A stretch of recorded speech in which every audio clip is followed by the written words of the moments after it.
Asyik warna pink je kau ni. Tak ada warna lain eh?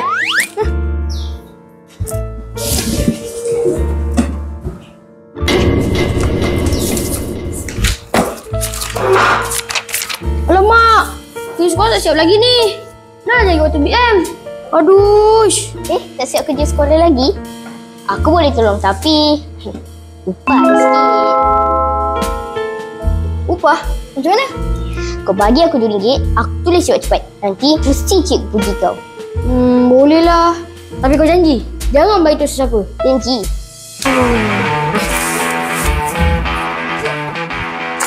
Weh, baiklah kau. Kalau tak sebab kau, aku kena denda lagi. Jangan risau. Selagi kau ada duit, kerja sekolah kau mesti siap. Dah, jom lah. Aku belanja makan.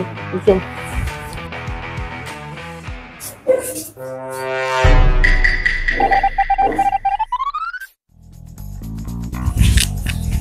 Licik betul kan murid semalam? Memanglah, dia kan anak yang berprofil tinggi.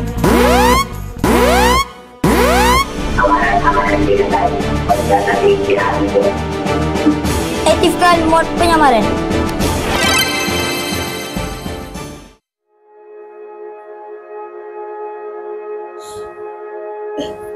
Bukanya ni.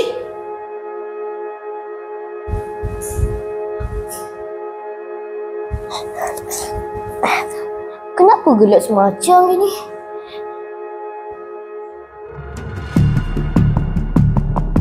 Selamat datang, Badrul, Amir. Korang dua tahu kenapa korang dua ada kat sini? Tak tahu.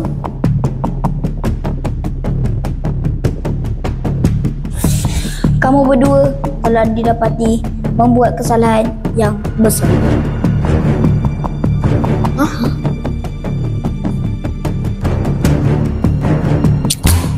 Pada 1 Oktober 2025, tepat pada jam 9.05 pagi, di kelas 6 Ibnu Sina, kamu berdua berada di sana.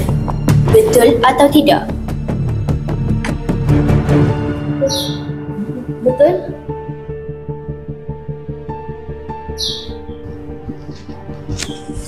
Apa yang kamu berdua lakukan? Nisan, Kamu buat kerja sekolah je, Tuan. Dah, aku salah ke? kerja sekolah dengan bayaran? Itu bukan bayaran. Itu upah je. Itu ialah sumbangan kecil. Eleh, bukannya rasuah pun. Itulah rasuah. Upah? Upah untuk apa? Untuk dapatkan pujian. Kami mempunyai saksi yang menyaksikan kejadian. Silakan, Mira.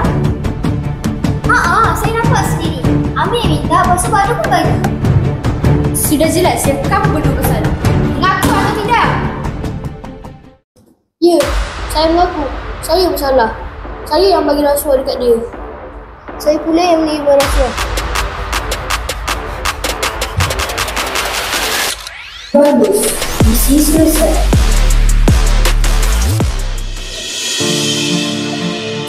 Maafkan saya, Tuan. Saya cuma nak cuba puji saya je. Tapi, sangka dah buat salah. Saya nak minta aku je. Tapi, saya tak boleh dapat duit.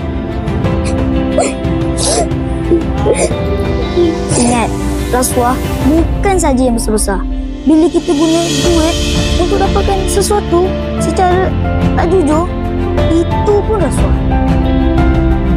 Kamu berdua masih muda. Gunakan kebolehan, bukan hilang.